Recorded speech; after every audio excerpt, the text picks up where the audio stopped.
बात कर रहे थे आपका डेफिनेशन क्लास, और डेफिनेशन क्लास में केवल और केवल दो बातें बची,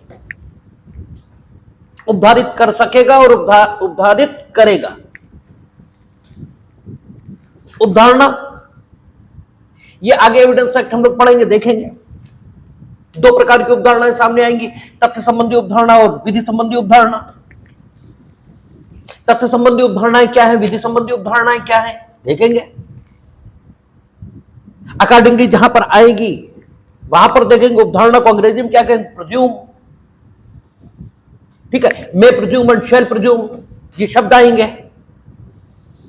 और ये शब्द खाली भारतीय साक्ष्य अधिनियम में आते हो ऐसा भी नहीं है, आप बहुत सारे अधिनियम देखेंगे जहां ये शब्द प्रयोग हो जाते हैं। तो मे प्रज्यूम, शैल प्रज्यूम, इसका अर्थ क्या है ये जानना जरूरी हो जाता है। उद्धारित करेगा, उद्धारित कर सकेगा, और यहीं पर ज्यूरिस्प्रूडेंस की भूमिका महत्वपूर्ण होने लगती है। करेगा यह भी न्यायालय का अधिकार है, और कर सकेगा यह भी न्यायालय का अधिकार है, लेकिन दोनों के लिए अधिकार शब्द प्रयोग तो हो जाता है लेकिन भ्रमपूर्ण है, क्योंकि कर सकेगा ये जिस फैक्ट सिचुएशन के लिए उपयोग होने वाला शब्द है, करेगा ये उसी फैक्ट सिचुएशन के लिए उपयोग होने वाला शब्द नहीं है। ये दैनंदिन जीवन का अनुभव है। अमुक ऐसा करेगा मीनिंग देयर बाय आपके पास जानकारी है कि अमुक ऐसा ही करेगा। अमुक ऐसा कर सकेगा मीनिंग देयर बाय आप उसके पास विकल्प है, किसके पास, अमुक के पास, कि वो चयन करे कि वो आपके द्वारा आशयित प्रकार से व्यवहार करेगा या आपके आशाओं के विपरीत जाकर व्यवहार करेगा। उसके पास चयन का विकल्प है, और ये संभावनाएं ये कर सकेगा और करेगा ये जो शब्द है इनसे खुलती है। इस ओर आपकी दृष्टि ज्यूरिस्प्रूडेंस ले जाता है, और इसीलिए उसे आई ऑफ द लॉ ये कहा जाता है कि वो कानून की दृष्टि है। उसको समझे बिना कानून को समझने का प्रयास ये थोड़ा कठिन होता है। तब अगर ज्यूरिस्प्रूडेंस की समझ नहीं है तो भ्रम ये बने ही रहते हैं दिमाग में। आपने कंपटीशन में सफलता अर्जित कर ली, इसका तात्पर्य यह नहीं हो सकता कि आपको संबंधित विषय का ज्ञान हो गया। अगर ऐसा ही होता तो जुडिशियल मजिस्ट्रेट के निर्णय में कभी कभार ऐसा होता कि उच्चतम न्यायालय कोई बदलाव ये लाता, तो कभी कभार तो फिर होता, लेकिन यह अक्सर ही होता है। इसका मतलब जो जुडिशियल मजिस्ट्रेट हो गए उन्हें कानून की समझ आ ही गई है। ठीक है, ऐसा समझना भ्रमपूर्ण है, ठीक नहीं। कानून की समझ ज्यूरिस्प्रूडेंस के साथ विकसित होती है। कहता है उद्धारित कर सकेगा, इसका मतलब तथ्यों को साबित मान सकेगा। ठीक है, उद्धारित कर सकेगा, इसकी जो डेफिनेशन दे रहे हैं डेफिनेशन क्लास में, या इसका अर्थ जो दे रहे हैं वो ये दे रहे हैं कि जहां भी किन्हीं तथ्यों के बारे में विधायी निर्देश ये है कि न्यायालय अमुक तथ्यों को उपधारित कर सकेगा, वहां उसका अर्थ इस प्रकार लिया जाएगा कि मानो वहां पर यह लिखा है कि न्यायालय उन तथ्यों को, जिन तथ्यों के बारे में विधायी निर्देश ये है कि न्यायालय उन तथ्यों को उपधारित कर सकेगा, न्यायालय के पास उन तथ्यों के संबंध में दो विकल्प ये उपलब्ध रहेंगे। या तो न्यायालय उन तथ्यों को साबित मान सकेगा, ठीक है, या उन तथ्यों पर और अधिक साक्ष्य ये दिए जाने की अपेक्षा ये कर सकेगा। साबित ये हम लोग पहले देख कर आए कि साबित शब्द का क्या अर्थ होता है। जब सिविल मामलों की हम लोग बात करते तो साबित शब्द का अर्थ इस प्रकार लिया जाता है कि मानो वहां यह लिखा है कि दिए गए साक्ष्य के आधार पर जब एक साधारण प्रज्ञा के मनुष्य को इस विश्वास पर काम करना चाहिए कि अमुक तथ्यों का अस्तित्व है, तो सिविल कार्यवाही में तथ्य साबित हुए मान लिए जाते हैं।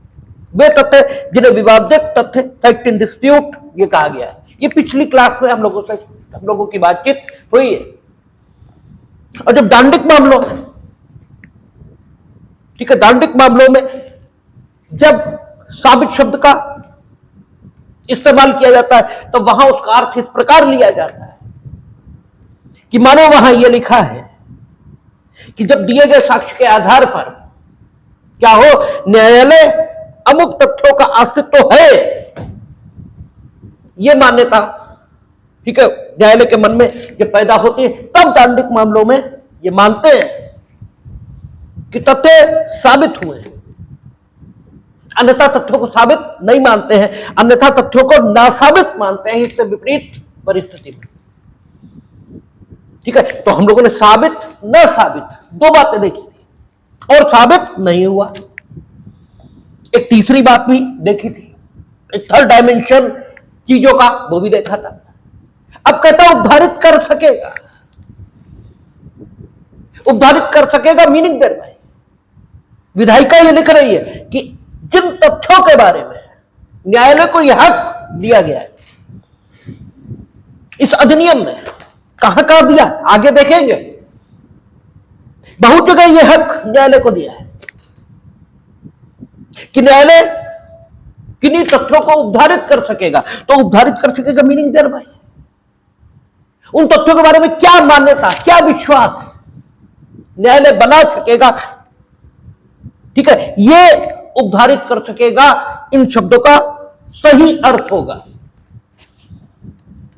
परिभाषा में कह रहा है कि उद्धारित कर सकेगा, इस शब्द का कहता जहां कहीं इस अधिनियम द्वारा यह उपबंधित है कि न्यायालय किसी तथ्य की उपधारणा कर सकेगा, जहां कहीं इस अधिनियम द्वारा उपबंधित है कि न्यायालय किसी तथ्य की उपधारणा कर सकेगा, वहां न्यायालय या तो ऐसे तथ्य को साबित हुआ मान सकेगा, यदि और जब तक वह नासाबित नहीं किया जाता, या उनके सबूत की मांग करेगा। विकल्प होगा न्यायालय के पास, जहां भी किसी तथ्य के, ठीक है, किसी तथ्य को उद्धारित करने के संबंध में विधायी निर्देश यह है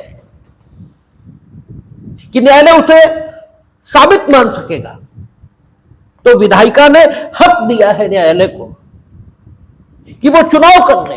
दो विकल्प होंगे,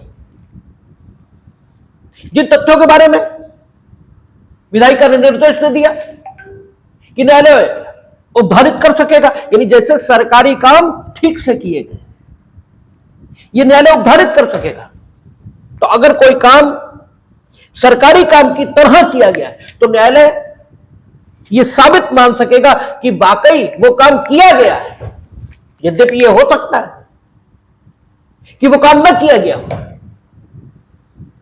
काम न किया गया हो मीनिंग देर भाई जिस तरह उस काम को किया जाना चाहिए उस तरह उस काम को न किया गया हो। मान लीजिए एक काम को करने के लिए डिस्ट्रिक्ट मजिस्ट्रेट की परमिशन चाहिए, इनफैक्ट डिस्ट्रिक्ट मजिस्ट्रेट की कोई परमिशन नहीं ली गई, केवल एक टाइप्ड कागज रखा हुआ है जो ये दर्शित करता है मानो डिस्ट्रिक्ट मजिस्ट्रेट की परमिशन ली गई। तो सिर्फ टाइप कर देने से डिस्ट्रिक्ट मजिस्ट्रेट की परमिशन थोड़े हो जाएगी। अगर आप हाई स्कूल की एक मार्कशीट सिर्फ बना लो बिना हाई स्कूल में प्रवेश किए, बिना एग्जाम दिए, तो वो मार्कशीट हाई स्कूल की मार्कशीट है ये तो कोई नहीं कहेगा। वो तो एक बेस्ट पेपर है। अगर उसकी सत्यता को उद्घाटित करें तो उसकी सत्यता सिर्फ इतनी है कि वह हाई स्कूल की मार्कशीट के प्रारूप में एक रद्दी पेपर है। ठीक है, बात तो यह है। ऐसे ही अगर कोई सरकारी काम किसी विशेष प्रक्रिया से किया जाना यह प्रावधानित है और उस प्रक्रिया से वो किया नहीं गया, तो वो काम किया गया ये तो नहीं है। लेकिन नॉर्मली होता यह है कि सरकार कितनी भी भ्रष्ट क्यों ना हो जाए, लेकिन फिर भी सरकारी काम होते ठीक वैसे ही है जैसे उन्हें होना चाहिए। यह हमारे दैनंदिन डेली लाइफ का अनुभव है। आप कभी देखो, रिश्वत भी उसी काम की आपसे ली जाती है जो काम हो सकता है। जो काम हो ही नहीं सकता उसकी कोई रिश्वत नहीं लेता, क्योंकि रिश्वत आप कितनी दे दोगे, जितनी भी दोगे वह उससे कम होगी जितनी नौकरी में बने रहकर वो लाभ प्राप्त करेगा। इसलिए नौकरी दांव पर कोई नहीं लगाता। इसलिए हम लोग आगे पढ़ेंगे, पुराने एविडेंस एक्ट में तो धारा 114 थी, इसमें कम ज्यादा हुई है धाराएं, तो वो चीजें आपको मिलेंगी कि सरकारी काम ठीक से किए गए, न्यायालय उद्धारित कर सकेगा। इसके मतलब अगर कोई सरकारी काम है तो न्यायालय के पास दो विकल्प होंगे। न्यायालय उसको साबित मान सकेगा कि काम हुआ है। काम हुआ है मीनिंग कर भाई ये काम उसी प्रक्रिया से हुआ है जिस प्रक्रिया से वो काम वास्तव में होता है। न्यायालय इसको साबित मान सकेगा, यानी साबित पीछे हम लोग देख चुके हैं, यानी उस काम से संबंधित तथ्यों का अस्तित्व है, न्यायालय इस बात पर विश्वास कर सकता है।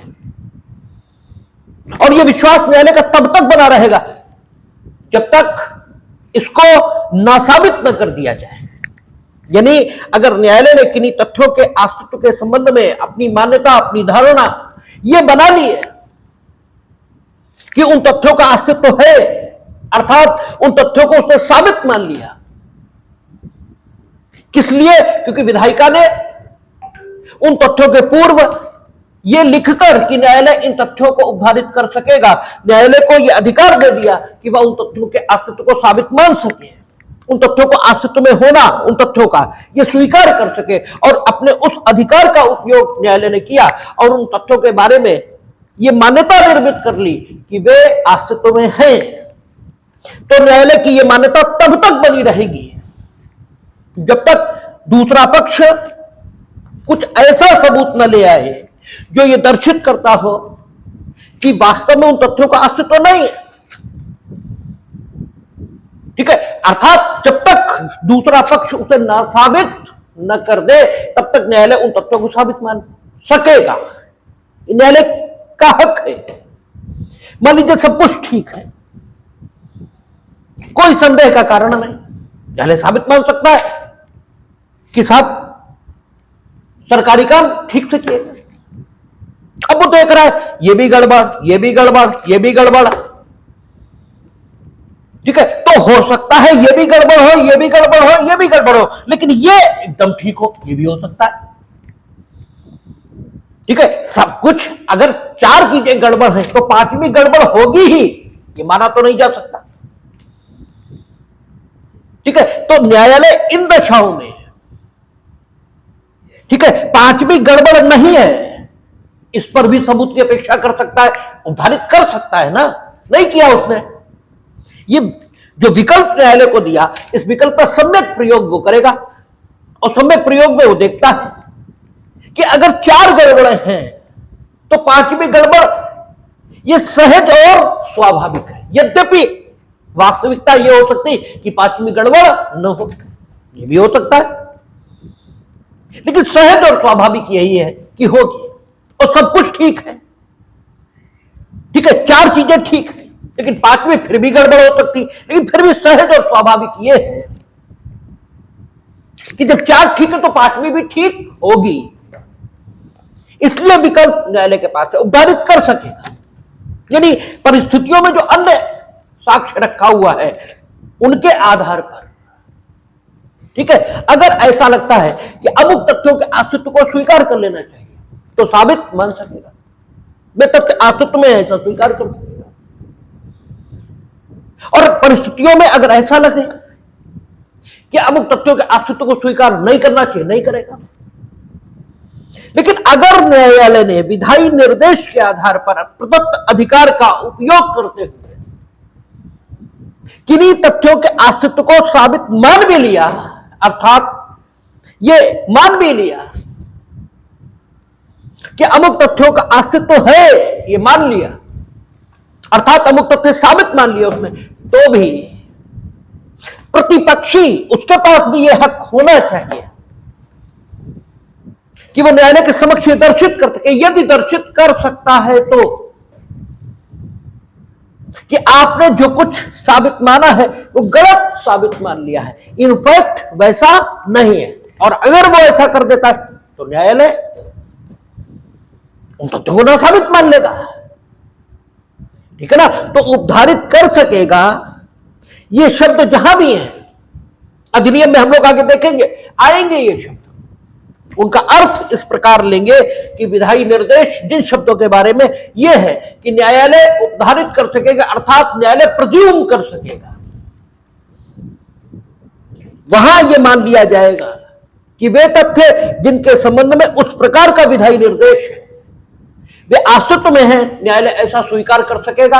और यदि ऐसा स्वीकार भी करता है तो तभी तक स्वीकार करेगा जब तक प्रतिपक्षी यह न साबित कर दे कि वास्तव में वैसा नहीं है। और अगर न्यायालय ने, ठीक है, स्वयं को प्राप्त विकल्प का उपयोग करते हुए उन तथ्यों को साबित माना ही नहीं, क्योंकि साबित मान सकेगा ना, माना ही नहीं तो फिर अन्य सबूत की अपेक्षा ये करेगा, अन्य सबूत की अपेक्षा मीनिंग देयर बाय, ठीक है, जिसके ऊपर उन तथ्यों को साबित करने का भार होगा उस पक्ष से किस तथ्य किसके ऊपर होगा साबित करने का भार, ये आगे पता लगेगा जब हम लोग सबूत का भार ये पढ़ेंगे, ठीक है, तब पता लगेगा। लेकिन यहां पर इतना समझ लेना प्रासंगिक होगा कि फिर विचारण के नियमों के मुताबिक उन तथ्यों को साबित करने का भार जिस पक्ष पर होगा, न्यायालय उस पक्ष से कहेगा कि आप इन तथ्यों पर सबूत दीजिए, अन्य सबूत दीजिए, ताकि इन तथ्यों को साबित माना जा सके। न्यायालय विधायिका द्वारा प्रदत्त शक्ति के आधार पर उन तथ्यों को साबित नहीं भी मान सकता है, यह उपधारित कर सकेगा और उपधारित करेगा। इसके विपरीत, ठीक है, उपधारित करेगा, इन शब्दों का क्या अर्थ, ठीक है, कह रहा जहां कहीं इस अधिनियम द्वारा यह निर्दिष्ट कि न्यायालय किसी तथ्य की उपधारणा करेगा, वहां न्यायालय ऐसे तथ्य को साबित मानेगा यदि और जब तक वह ना साबित नहीं कर दिया जाता। विधायी निर्देश है उसे कि साबित मानेगा, साबित मानेगा मीनिंग देयर बाय प्रतिपक्षी का दायित्व है वो साबित करे कि अमुक तथ्यों का अस्तित्व नहीं है, अमुक तथ्य अर्थात वे तथ्य जिनके बारे में न्यायालय को विधायिका के द्वारा यह निर्देश मिला है कि आप अमुक तथ्यों को साबित मानिए, न्यायालय उन तथ्यों को साबित मानेगा, मीनिंग देयर बाय साबित का वही अर्थ, यानी न्यायालय उन तथ्यों को अस्तित्व में मानेगा, यह मानेगा कि उन तथ्यों का अस्तित्व है, यह मानेगा। और हमने आपसे चर्चा की थी कि एक शब्द अकीदा, एक शब्द ईमान, एक शब्द विश्वास, एक शब्द मान्यता। जो आपकी मान्यता है, जो आपका ईमान है, वो तो आप मानते हैं कि ऐसा है, भले ही जब तक कोई ये साबित न कर दे कि वैसा नहीं है तब तक आप मानते हैं कि वैसा ही है। और विश्वास, ये अकीदा जिसे बोलते हैं, वो ये है कि आप किसी के द्वारा ये सुझाव देने पर और आपकी, ठीक है, आपकी नजर में उसकी विश्वसनीयता बहुत ज्यादा है और वो आपको सुझाव दे रहा है कि आप मान लें, ऐसा है, आप मान लेते हैं, इसे विश्वास कहते हैं। यहां कहता है जिन तथ्यों के बारे में विधायिका ने कह दिया कि उपधारित करेगा न्यायालय, उन तथ्यों को साबित मानेगा मीनिंग देयर बाय न्यायालय का ईमान यह होगा, न्यायालय की मान्यता यह होगी कि यह तथ्य अस्तित्व में है, न्यायालय उससे विपरीत कुछ भी नहीं मान सकता, उससे विपरीत तभी मानेगा जब नासाबित कर दिया जाए उस बात को, जिस बात के संबंध में विधायी निर्देश, ये नासाबित करने का दायित्व तो किस पर होगा? उस पर जिसे साबित मान लेने से नुकसान हो रहा होगा, वो नासाबित करे। ठीक है, और ये साबित मानेगा, ये जो लीगल रीजनिंग है, जो विधायी युक्ति है, इसका प्रयोग इसलिए होता है, क्यों होता है ये यहां पर जान लेना जरूरी है। उद्धारित कर सकेगा ये जो लीगल रीजनिंग है, और उद्धारित करेगा ये जो लीगल रीजनिंग है, दोनों का उपयोग आखिर कानूनों में होता क्यों है? उद्धारित कर सकेगा, इस लीगल रीजनिंग का उपयोग समय बचाने के पॉइंट ऑफ व्यू से होता है, और उद्धारित करेगा इस लीगल रीजनिंग का उपयोग इसलिए होता है कि कुछ तथ्यों का सबूत उस व्यक्ति से मांगना जो उन तथ्यों को, ठीक है, कहता है, या जो उन तथ्यों के अस्तित्व में होने के आधार पर न्यायालय से कुछ मांगता है, उस पर उन तथ्यों को साबित करने का भार रखना वास्तव में अन्याय होगा। उदाहरण के लिए,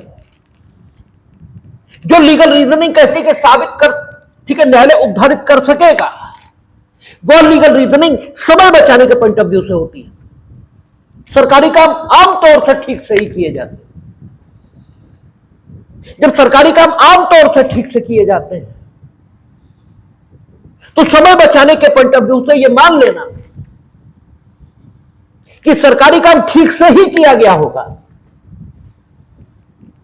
ठीक है, तब तक जब तक दूसरा यह ना साबित कर दे कि ठीक से नहीं किया गया, तब तक यही ठीक है कि मान लिया जाए कि सरकारी काम ठीक से किए गए। अगर पानी बाहर बरसा है तो ये मान लिया जाए कि घंटा 2 घंटा पहले पानी बरसने की जो प्रक्रिया होती है, हवा का चलना, बादल का आना, ये हुआ होगा। यद्यपि यह भी हो सकता है अकस्मात वर्षा ये हो गई हो, यह भी हो सकता है, ठीक है, लेकिन जब तक ऐसा साबित न किया जाए तब तक समय बचाने के पॉइंट ऑफ व्यू से ऐसा मान लेना ठीक होगा।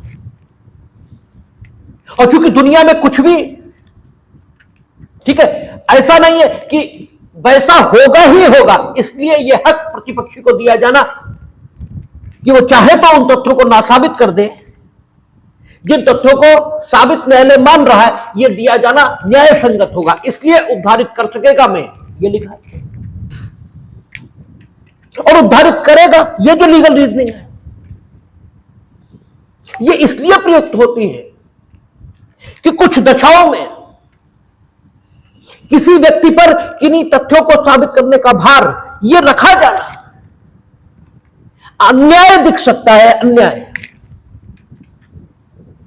और जो अन्याय दिखेगा तो फिर वो व्यक्ति जिस पर आप भार रख रहे हैं उन तथ्यों को साबित करने का, वह व्यक्ति हमेशा, ठीक है, अन्याय से ग्रसित यही रहेगा, उसे न्याय कभी नहीं मिलेगा। जैसे उदाहरण के 304 भी है, पूर्व आईपीसी की बात कर रहा हूं, वर्तमान आईपीसी की नहीं, वर्तमान तो भारतीय न्याय संहिता है। पूर्व आईपीसी में जो 304 बी का अपराध, लड़की मरेगी कहां? घर के अंदर, और वो भी उस घर में मरेगी जिस घर में उसका कोई नहीं होगा, उस घर में मरेगी। अब वहां अभियोजन पर यह भार रखना कि अभियोजन यह बताए लड़की कैसे मरी, यह अन्यायपूर्ण है, यह अन्यायपूर्ण है। इसलिए 304 बी की भाषा देखें, क्या कहता है? यदि विवाह के 7 वर्ष के भीतर, ठीक है, शारीरिक क्षतियों के परिणाम स्वरूप, दाह के परिणाम स्वरूप या सामान्य परिस्थितियों से अन्यथा, ये तो आप बता पाओगे, ये तो अन्य साक्ष्य से साबित हो सकता है कि मृत्यु कैसे हुई, शारीरिक क्षतियों से हुई, दाह से हुई, या, ठीक है, सामान्य परिस्थितियों से अन्यथा। और विवाह के कितने वर्ष हुए थे, यह भी बताया जा सकता है। विवाह के 7 वर्ष के भीतर शारीरिक क्षतियों के परिणाम स्वरूप, दाह के परिणाम स्वरूप या सामान्य परिस्थितियों से अन्यथा यदि किसी स्त्री की ठीक है, कि यदि किसी स्त्री की, नहीं विवाहित स्त्री की मृत्यु होती है और यह साबित किया जाता, इतना होता है, ये तथ्य है, और यह भी है कि यह और साबित किया गया कि मृत्यु से कुछ समय पूर्व उसे उसके वैवाहिक नातेदारों के द्वारा दहेज के लिए परेशान किया गया था। इतनी चीज साबित, और यह बड़ी आसान है साबित करना, क्योंकि लड़की को अगर दहेज के लिए परेशान किया गया था, तो जब आदमी परेशानी में होता है तो अपने आत्मीयजनों को बताता ही है अपनी परेशानियों के बारे में। तो मृत्यु से कुछ समय पूर्व तो वो जिंदा ही थी, तो अभियोजन के जो गवाह हैं, जो उसके मां बाप आदि आदि, उसे तो उसने बताया होगा अपनी परेशानी के बारे में। यह भी हो सकता है कि ना बताया हो, यह भी संभव है कि ना बताया हो, लेकिन वही है कि हम जहां तक अच्छे का प्रयत्न कर सकते हैं वहीं तक तो करेंगे।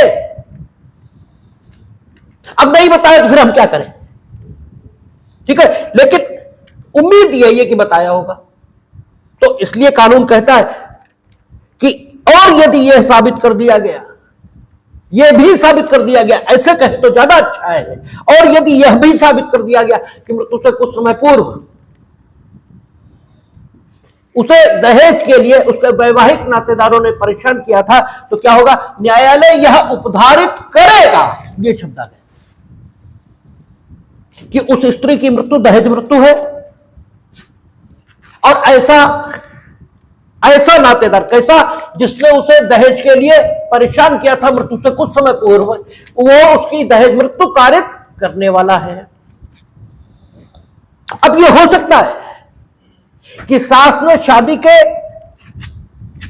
2 साल तक परेशान किया, लेकिन मृत्यु से कुछ समय पूर्व, शादी के 4 साल बाद मौत हुई और कुछ समय पूर्व सास ने परेशान नहीं किया, तो सास 498 ए की दोषी है, 304 बी की नहीं।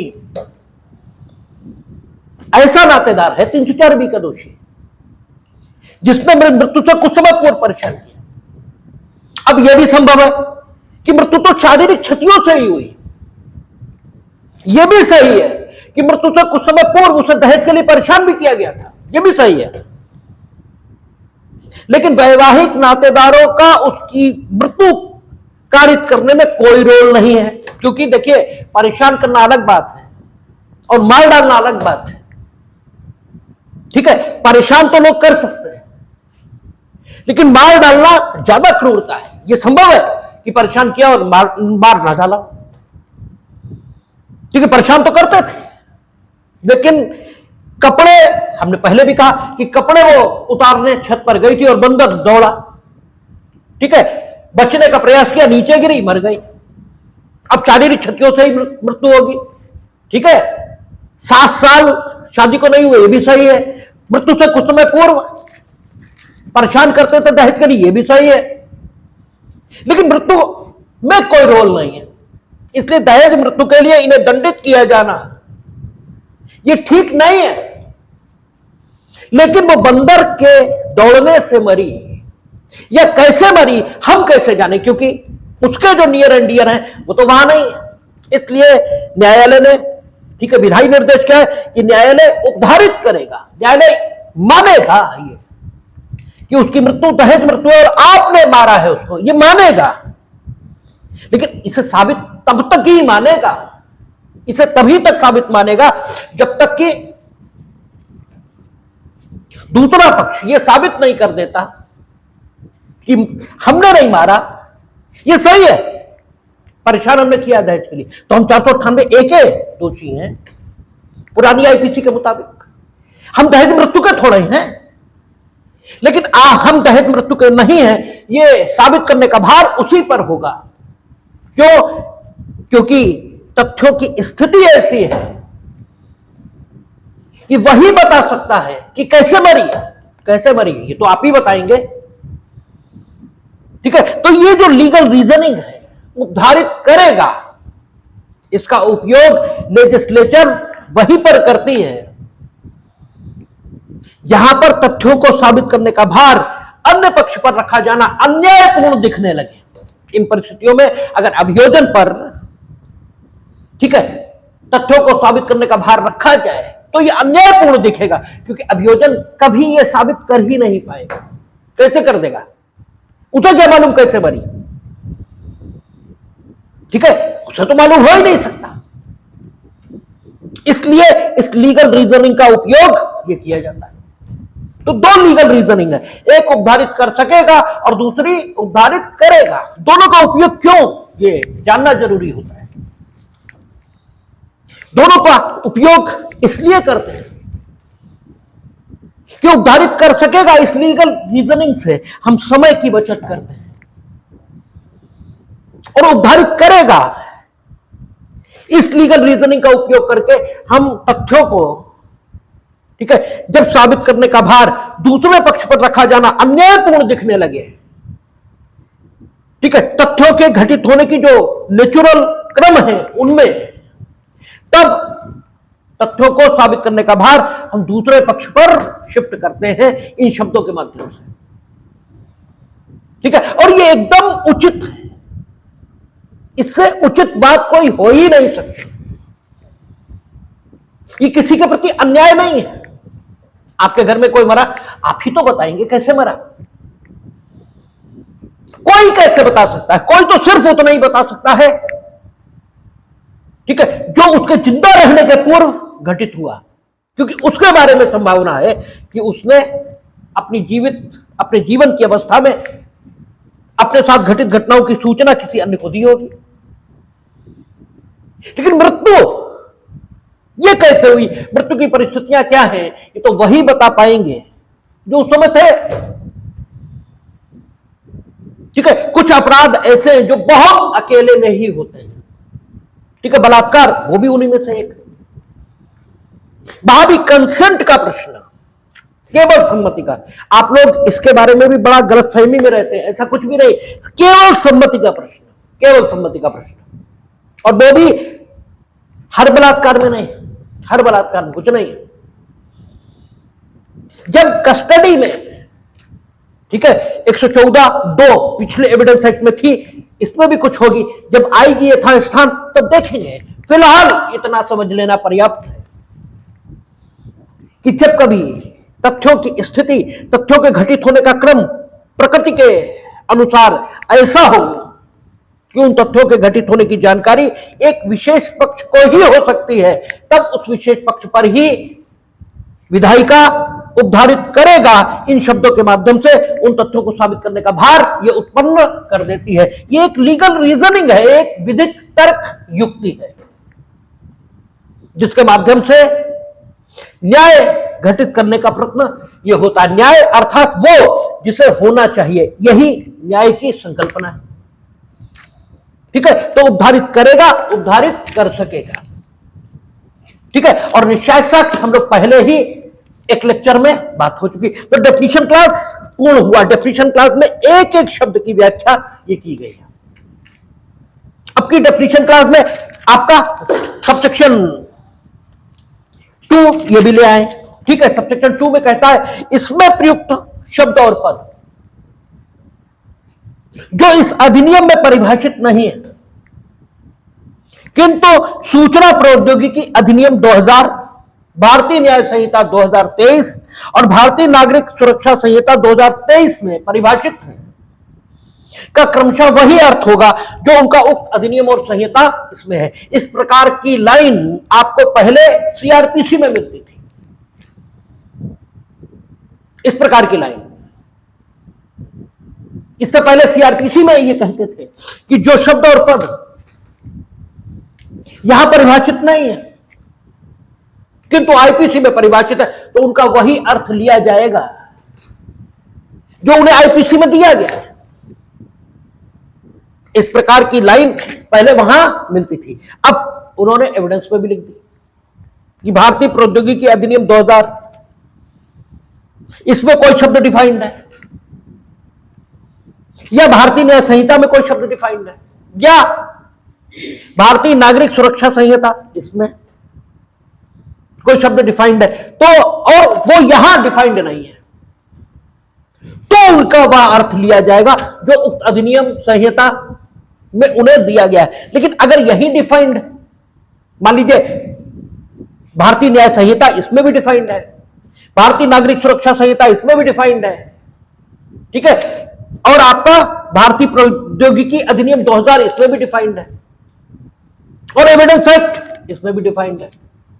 तो फिर एविडेंस एक्ट में उसका वही अर्थ लेंगे जो एविडेंस एक्ट में डिफाइंड है, तब फिर उन अधिनियमों से कोई मतलब नहीं रखेंगे। लेकिन अगर ऐसी पोजीशन है कि यहां डिफाइंड नहीं और वहां डिफाइंड है, तब उनका वह अर्थ लेंगे जो वहां डिफाइंड है, यहां डिफाइंड नहीं है, ठीक है ना, तो वो अर्थ ग्रहण किया जाएगा। ये डेफिनेशन क्लास पूरा हुआ। अब हम लोग धारा 3 की बात करेंगे, ठीक है। तो अब हम लोग बात करेंगे धारा 3 पे, और पहले जो भारतीय साक्ष्य अधिनियम था उसमें यही धारा 5 के रूप में जानी गई थी, लेकिन चूंकि धारा 2 और धारा 4 ये कम हो गई। पिछले एविडेंस एक्ट में 4 इसमें उद्धारित करेगा, उद्धारित कर सकेगा और निश्चायक साक्ष्य ये परिभाषित था, उसको अब कहां ले आए, डेफिनेशन क्लास में। और सेक्शन 2 ये रिपील था, तो रिपील था लेकिन लिखा तो रहता था निरसित, अब उसे हटा दिया, तो इसलिए 2 धाराएं कम हुई, तो ऑटोमेटिकली जो 5 थी वो 3 ये हो गई। शब्द वही है, और जब शब्द वही है तो पिछले अधिनियम में धारा 5 इसका जो अर्थ लिया जाता था वही धारा 3 का है। और धारा 3 बड़ी मोटी सी बात कह रही है, कहता किसी वाद या कार्यवाही में हर विवादित तथ्य के और ऐसे अन्य तथ्यों के जिन्हें एकस्मिन पश्चात सुसंगत घोषित किया गया है, अस्तित्व या अनस्तित्व का साक्ष्य दिया जा सकेगा, अन्य किन्हीं भी तथ्यों का नहीं। अन्य किन्हीं भी तथ्यों का साक्ष्य देने की अनुमति होनी भी नहीं चाहिए। आप सामान्य बातचीत, जो सामान्य जीवन है, इसमें ही जब बातचीत करते हैं, कोई आकर किसी बात के बारे में कुछ बताना शुरू करता है, तो आप अक्सर शब्द प्रयोग करते हैं कि मतलब की बात करो, बेकार की बातें मत करो। इससे क्या मतलब कि तुम सुबह उठे थे, खाना खाया था तुमने, और फिर ठीक है पेस्ट किया था और फिर नहाए थे, इस सब क्या लेना देना। जो मतलब की बात है उस पर बात करो, समय बर्बाद मत करो। बस यही लीगल रीजनिंग धारा 3 में। आखिर न्यायालय किस विषय पर अपनी राय बनाना चाहता है, विवादित तथ्यों के अस्तित्व अथवा अनस्तित्व के संबंध में। जो फैक्ट एंड डिस्प्यूट, क्योंकि फैक्ट एंड डिस्प्यूट यही तो वो तथ्य है जिसके आधार पर उस प्रश्नगत अधिकार, दायित्व, योग्यता, निर्योग्यता इसे उत्पन्न होना है, जिसकी मांग वाद के पक्षकार ये कर रहे हैं। अरे ए कहता है बी ने कत्ल किया है, किसका, सी का, जो उसका भाई था। तो प्रश्न तो यह है ना कि बी ने बी कहता हमने नहीं किया, और अगर यह साबित हो जाए कि बी ने किया है तो बी दायित्व के अधीन होगा, और अगर यह साबित हो जाए बी ने नहीं किया तो नहीं होगा।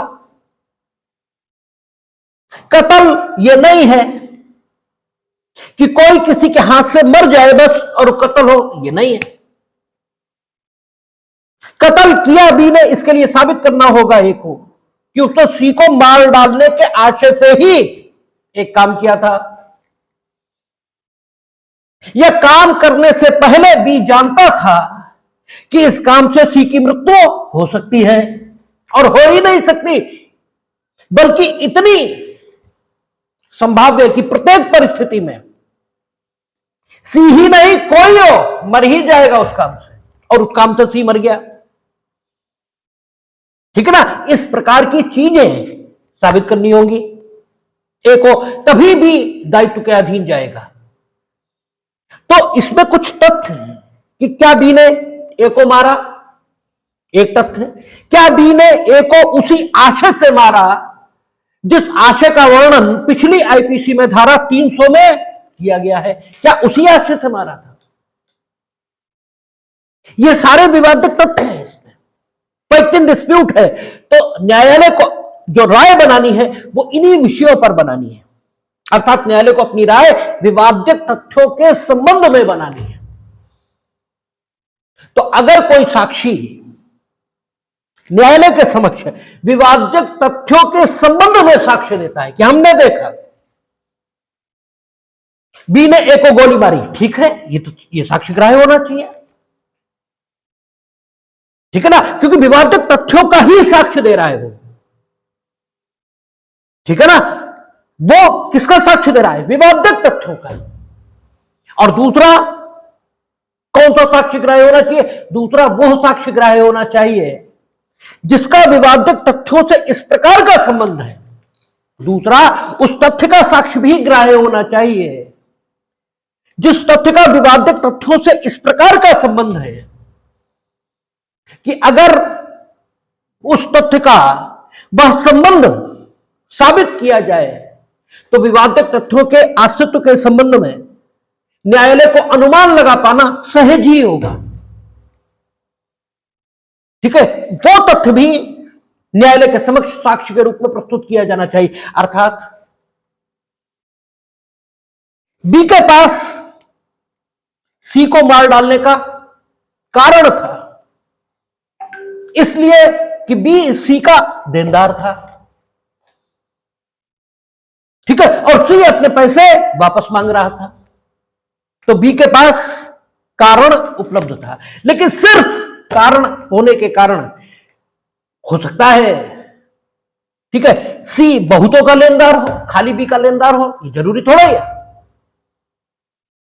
हो सकता है, ठीक है, सी ने बहुत लोगों को पैसे दे रखे, लेकिन बी के पास सी को मार डालने का अवसर यह भी था क्योंकि बी जानता था कि सी एक निश्चित समय पर रोज मंदिर जाता है, ठीक है, अवसर भी था बी को, ठीक है, वो तैयारी करते देखा गया है जिस तैयारी, ठीक है, जिस तैयारी से सी को मारा जाना संभव है। सी के शव की जो दशा है वह उस तैयारी का परिणाम हो सकती है, ठीक है, जो बी ने की या जिसको करते देखा गया। बी ने मार डालने के बाद एक आदमी से स्वीकार यह भी किया, स्वीकार संस्वीकृति नहीं, उसने स्वीकृति की, अर्थात उसके कथन से यह अनुमान निकल रहा है कि उसने मार डाला होगा। स्वीकृति संस्वीकृति इसका फर्क क्या है? एडमिशन कन्फेशन का बात करेंगे, मोटे में यहां ये समझ लें। अब ठीक है, इस बात की संभावना बढ़ गई है कि बी ने ही सी की हत्या की, ठीक है। तो ये तथ्य है, ऐसे तथ्य जो विवादित तथ्यों से इस प्रकार से संबंधित है कि इन तथ्यों का अस्तित्व साबित होते ही मानव बुद्धि और मानव अनुभव और मानव ज्ञान ये किसी भी व्यक्ति को इस अनुमान पर कार्य करने को विवश कर देता है कि विवादित तथ्यों का अस्तित्व रहा होगा। इन तथ्यों को सुसंगत तथ्य यह घोषित किया गया है। सुसंगत तथ्य ये क्या है? ये परिस्थितियों का साक्ष्य है। कारण क्या है? परिस्थिति। हेतु क्या है? परिस्थिति। ये सब परिस्थितियों का साक्ष्य है। अवसर क्या है? परिस्थिति, ठीक है। तो सुसंगत तथ्य का मतलब हुआ ऐसे तथ्य जो विवादित तथ्यों से इस प्रकार संबंधित है। कैसे संबंधित है? इस तरह संबंधित है कि यदि इन तथ्यों का साक्ष्य दे दिया जाए, अर्थात इन तथ्यों की मौजूदगी को साबित कर दिया जाए, तो विवादित तथ्यों की मौजूदगी किसी को भी दिखाई देने लगेगी अपने आप। ठीक है, ऐसे तथ्यों को सुसंगत तथ्य यह कहा जाता है। आप सुसंगत तथ्यों के बारे में बड़ा भ्रम में रहते हैं कि आखिर डेफिनेशन क्या है सुसंगत तथ्यों की। तो सुसंगत तथ्य ऐसे तथ्य को कहते हैं जो विवादित तथ्य से इस प्रकार संबंधित है, ठीक है, कि अगर उस संबंध को स्थापित कर दिया जाए तो विवादित तथ्यों के अस्तित्व के बारे में सहज अनुमान यह लगाया जा सकता है। उसी तथ्य को सुसंगत तथ्य कहते हैं और सुसंगत तथ्य को ही परिस्थिति यह भी कहते हैं, अर्थात सुसंगत तथ्यों के साक्ष्य को ही परिस्थितियों का साक्ष्य यह भी कहा जाता है। इसे सर्कमस्टेंशियल एविडेंस यह भी कहा जाता है। सर्कमस्टेंशियल एविडेंस का मतलब होता है परिस्थितियों का साक्ष्य। और अगर परिस्थितियां अस्तित्व में रही हैं तो कुछ तथ्यों के अस्तित्व का अनुमान सहज लग सकता है। हमने कहा था कि हर बार पानी बरसते हुए देखना जरूरी नहीं है। आप घर से बाहर निकले, सड़कें भीगी हुई थी, जो पानी बरसने का ही परिणाम है, यह परिणाम की जो परिस्थिति है यह पानी बरसने से इस प्रकार संबंधित है कि मानव अनुभव और ज्ञान, ठीक है, सड़कें भीगी देखकर सहज अनुमान लगा सकता है कि पानी बरसा होगा। ठीक है, परिस्थितियों का साक्ष्य अगर दिया जाए तो विवादित तथ्यों के अस्तित्व के संबंध में अथवा उनके अनस्तित्व के संबंध में सहज अनुमान लग सकता है। ठीक है ना। परिस्थिति जब विवादित तथ्यों से इस प्रकार संबंधित होने लगे कि उस परिस्थिति को साबित करते ही विवादित तथ्यों का अनुमान लग जाए उनके अस्तित्व में होने का अथवा उनके अनस्तित्व में होने का, क्योंकि न्यायालय तो एक निष्पक्ष, ठीक है, फोरम है, उसे इससे मतलब थोड़ा ही कि विवादित तथ्यों को अस्तित्व में होना ही चाहिए। वो तो सत्य का अन्वेषण कर रही है कि विवादित तथ्य अस्तित्व में थे अथवा नहीं थे, इसका अन्वेषण हो रहा है ना। ठीक है, और सत्य का अन्वेषण करने का प्रयास हो रहा है। अगर अस्तित्व में नहीं थे हम छोड़ देंगे, और अस्तित्व में थे तो हम दायित्व का या अधिकार जिसकी मांग हो रही है उसे उत्पन्न करेंगे। ठीक है, तो न्यायालय के समक्ष जो विषय विचाराधीन होता है, ठीक है, वह विवादित तथ्यों के अस्तित्व पर आधारित होता है, क्योंकि न्यायालय के समक्ष जो विषय विचाराधीन है उसमें हमेशा या तो किसी अधिकार की मांग हो रही है कि घोषित कर दिया जाए ये मकान मेरा है, मकान पर मेरा स्वामित्व का अधिकार है, या तो अधिकार की मांग हो रही या दायित्व की मांग हो रही। और अधिकार या दायित्व ये तब पैदा होगा जब या तो मकान आपका हो या आपने कोई काम ऐसा कर रखा हो जिसके लिए कानून दायित्व की कल्पना ये कर रहा है। आपने वो काम किया या नहीं किया, यही विवाद का विषय है। ठीक है, तो दो बातें हो सकती हैं कि या तो आपको किसी ने वो काम करते देखा हो, यानी विवादित तथ्यों का ही साक्ष्य सीधे सीधे मिल जाए कि आपको विवादित तथ्य उत्पन्न करते किसी ने देखा है, या तो इसी का साक्ष्य मिल जाए, तब तो सबसे बेहतर है। और इसे हम क्या बोलते हैं कचहरी की भाषा में डायरेक्ट एविडेंस, या तो डायरेक्ट एविडेंस हो, ठीक है, या तो डायरेक्ट हो, प्रत्यक्ष में मिल गया साक्षी, वो कहता है हमने देखा, इससे बेहतर कुछ हो ही नहीं सकता। ठीक है, या हमें परिस्थितियों का साक्ष्य मिले, परिस्थितियों का साक्ष्य मीनिंग देयर बाय सुसंगत तथ्यों का साक्ष्य ये मिले, अर्थात ऐसे तथ्य साबित किए जाए जो विवादित तथ्यों से संबंधित होकर विवादित तथ्यों के अस्तित्व अथवा अनस्तित्व को किसी के सामने भी जो सामान्य बुद्धि का मनुष्य है प्रदर्शित करने में समर्थ और सक्षम हो सके। लेकिन परिस्थितियां ये अनेकों लोगों के साथ हो सकती, जैसे अवसर बी में रोज मंदिर जाता था, तो सी रोज मंदिर जाता था, ये तो सी के सब दुश्मनों को मालूम था।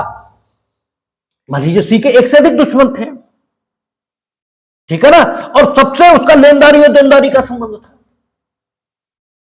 ठीक है, तो परिस्थितियों का साक्ष्य इतना कंप्लीट होना चाहिए कि कोई संदेह बकाया न रहे कि अभियुक्त ने,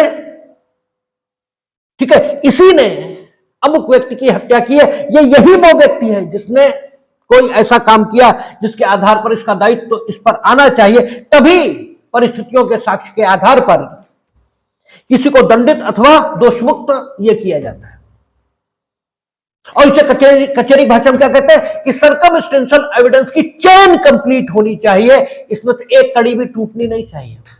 और इसीलिए सर्कमस्टेंशियल एविडेंस को डायरेक्ट एविडेंस की तुलना में, ठीक है, कम अच्छा मानते हैं। डायरेक्ट एविडेंस सबसे अच्छा माना जाता है, क्योंकि वहां सीधे सामने आदमी कह रहा है कि हमने देखा। अच्छा, इसके अलावा जो परिस्थिति विवादित तथ्यों से संबंधित होकर विवादित तथ्यों के अस्तित्व अथवा अनस्तित्व को साबित कर रही, वह परिस्थिति ही सुसंगत है, इसके अलावा तो सुसंगत है नहीं। तो अन्य तथ्यों का या अन्य परिस्थितियों का साक्ष्य ये आपको देने के लिए अलाउड क्यों किया जाए? क्योंकि वो तो समय की बर्बादी है भाई, वो तो समय की बर्बादी है। या तो परिस्थितियों का साक्ष्य आना चाहिए और या डायरेक्ट एविडेंस। तो बस यही तो धारा 3 में लिखा है, और क्या लिखा है कि जब भी कोई वाद या कार्रवाई न्यायालय के समक्ष विचाराधीन है, तो उस वाद या कार्रवाई से जो संबंधित परिस्थितियां हैं, यानी जो तथ्य सुसंगत हैं, या तो उनको,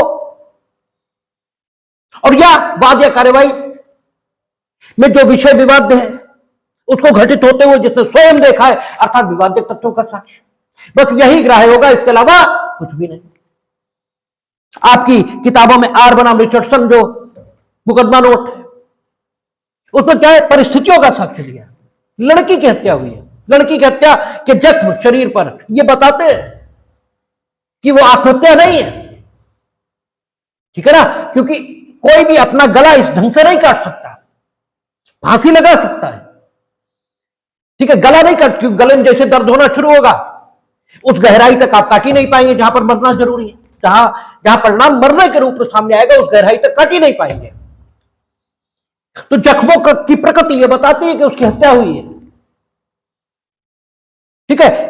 हत्यारे के रूप में जो व्यक्ति आ रहा है सामने, उसके जूते में एक निश्चित दूरी पर कीलें लगी हैं, तला नया है, देखकर यह लग रहा है कि उसका पैर दलदली जमीन में घुसा होगा, और ये सारी परिस्थितियां एक में मिल गई। अब यह भी हो सकता है कि दो लोग वैसे रहे हो, अभी भी यह संभव है कि दो लोग वैसे रहे हो, ठीक है, जिनमें ये सारी परिस्थिति। लेकिन अगर ऐसा है तो फिर यह इसका दुर्भाग्य है। अन्यथा इन परिस्थितियों का संबंध विवादित तथ्य की लड़की की हत्या किसने की इनसे इस प्रकार जुड़ रहा है कि मानवीय बुद्धि, ज्ञान और अनुभव यह कह रहा है कि अमुक व्यक्ति ने ही हत्या की है। लेकिन अगर प्रत्यक्ष मिलता तो ज्यादा अच्छा था, और प्रत्यक्ष और सुसंगत दोनों प्रकार के साक्ष्य आपके विरुद्ध है, तो इससे तो बेहतर कुछ हो ही नहीं सकता।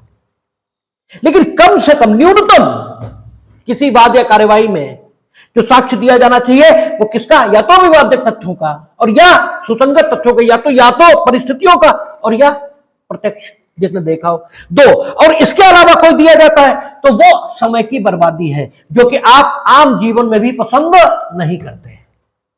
तो जो काम आप आम जीवन में पसंद नहीं करते वो विचारण में पसंद क्यों किया जाए, ठीक है, उसको तो विचारण में भी नहीं होना चाहिए। इसीलिए धारा 3 में लिखा है कि धारा 3 क्या कहती है कि किसी वाद या कार्रवाई में हर विवादग्रस्त तथ्य के और ऐसे अन्य तथ्यों के जिन्हें एतस्मिन पश्चात सुसंगत घोषित किया गया है। एतस्मिन पश्चात यानी इसके बाद धारा 4 से शुरू हो जाएगा, ठीक है, और सुसंगत तथ्य बताए जाएंगे कि कौन कौन से तथ्य सुसंगत माने गए हैं, ठीक है। और वे तथ्य जो यहां सुसंगत माने गए वे जब विवादित तथ्यों से संबंधित होकर न्यायालय के समक्ष आएंगे तो न्यायालय विवादित तथ्यों के अस्तित्व को सहज, ठीक है, अनुमानित कर सकेगा। जैसे बी के पास अवसर था, अवसर सुसंगत घोषित किया गया, अपॉर्चुनिटी आगे सुसंगत घोषित की जाएगी, और वो अपॉर्चुनिटी बी के पास थी, वो जानता था सी में रोज मंदिर जाता है, ठीक है ना। तो बी को उपलब्ध अवसर विवादित तथ्य अर्थात सी की हत्या से इस प्रकार जुड़ रहा है कि उससे बी के द्वारा सी की हत्या किया जाना सहज अनुमानित होता है। लेकिन सिर्फ अवसर उपलब्ध था, इससे ही बी ने सी की हत्या की है, यह अनुमानित करना ठीक नहीं होगा। इसलिए नियम क्या है कि जब परिस्थितियों का साक्ष्य दे तो इतना कंप्लीट होना चाहिए, इतना कंप्लीट होना चाहिए, कोई संदेह ना बचे। अर्थात बी के पास ही अवसर था, बी के पास ही कारण था, बी के पास ही हेतु था, बी ही तैयारी कर रहा था, बी ने ही स्वीकृति की। अब इतना कंप्लीट हो गया है परिस्थितियों का साक्ष्य, इतना कंप्लीट हो गया है सुसंगत तथ्यों का साक्ष्य कि इस अनुमान पर काम करना सुरक्षित है कि बी ने ही सी की हत्या की। इसीलिए कचहरी में कहा जाता है कि सुसंगत यानी सर्कमस्टांशियल एविडेंस कंप्लीट होना चाहिए। अगर कंप्लीट नहीं है, इनकंप्लीट है, खाली उसके पास हेतु है, वो बहुतों के पास हो सकता है, अवसर है, बहुतों के पास हो सकता है, लेकिन सब कुछ कंप्लीट है एकदम इनके पास। अब कंप्लीट दूसरे के पास नहीं हो सकता, ठीक है ना। नॉर्मली कंप्लीट दूसरे के पास नहीं हो सकता, लेकिन डायरेक्ट मिल जाए सबसे अच्छा, डायरेक्ट और सर्कमस्टेंशियल दोनों मिल जाए, इससे बेहतर क्या हो सकता है। लेकिन न्यूनतम इनमें से एक तो मिलना ही चाहिए, ठीक है ना, किसी भी वाद या कार्यवाही में, ठीक है। और केवल इन्हीं का साक्ष्य दिया जाएगा, किन्हीं अन्यों का नहीं, क्योंकि अन्य का साक्ष्य दिया जाना इस समय की बर्बादी है। स्पष्टीकरण कहता है यह धारा किसी व्यक्ति को ऐसे तथ्य का साक्ष्य देने के लिए योग्य नहीं बनाएगी जिससे सिविल प्रक्रिया से संबंधित किसी तत्समय प्रवर्तन विधि के किसी उपबंध द्वारा वह साबित करने से निरर्कित कर दिया गया है। जो सिविल प्रक्रिया संहिता, जब सीपीसी पे हम लोग बात करेंगे तो वहां देखेंगे, वहां कहेगा कि वे साक्ष्य जो आप अपने दावे के समर्थन में पेश करना चाहते हैं, उन्हें वाद पत्र अपना या अपने लिखित कथन के साथ ही आप प्रस्तुत कर देंगे। और अगर आपने ऐसा नहीं किया तो न्यायालय की अनुमति के बिना आगे आप उन्हें पेश नहीं कर पाएंगे। तो कहता है कि यहां यह जरूर लिखा कि विवादित तथ्य और सुसंगत तथ्य का साक्ष्य दिया जाएगा, लेकिन अगर सीपीसी का कोई उपबंध रोक रहा है आपको कि आप विवादित तथ्य या सुसंगत तथ्य का साक्ष्य भी नहीं देंगे, तो इस धारा के आधार पर आप ये कहो कि हम तो विवादित तथ्य और सुसंगत तथ्य का साक्ष्य देने के लिए अधिकृत हैं, इसलिए हम देंगे, तो यह बात नहीं मानी जाएगी, क्योंकि सीपीसी भी कानून है। और उसने कह दिया कि आप वाद पत्र या लिखित कथन के साथ ही अपना समस्त साक्ष्य न्यायालय के समक्ष देंगे, और अगर आप ऐसा नहीं करेंगे तो न्यायालय की अनुमति के बिना आगे नहीं देंगे। तो आप सिर्फ इसलिए कि धारा 3 ये कहती है भारतीय साक्ष्य अधिनियम की कि विवादित तथ्य और सुसंगत तथ्य का साक्ष्य आप दे सकेंगे, और जो कुछ आप देना चाहते हैं जिसे आपने वाद पत्र या लिखित कथन के साथ नहीं दिया था, ठीक है ना, सिर्फ इसीलिए कि वो सुसंगत या विवादित तथ्य का साक्ष्य देने के लिए समर्थ हो जाएं, ऐसा इस धारा का अर्थ नहीं लिया जाएगा। फिर सीपीसी जो कहती है लागू होगी। सीपीसी क्या कहती है, न्यायालय की अनुमति के बिना आप ऐसा साक्ष्य नहीं देंगे। तो आप अगर चाहते हैं कि वो साक्ष्य जो विवादक और सुसंगत की कोटि में है और आपने वाद पत्र या लिखित कथन के साथ नहीं दिया, वो ग्राह्य किया जाए न्यायालय के द्वारा, तो आप न्यायालय की अनुमति लीजिए। इस धारा के आधार पर आप उसे दे पाए, ऐसा नहीं होगा, ठीक है ना। तो ये धारा 3 कंप्लीट हुआ, ठीक है। शेष बात कल की क्लास में करेंगे, देखेंगे।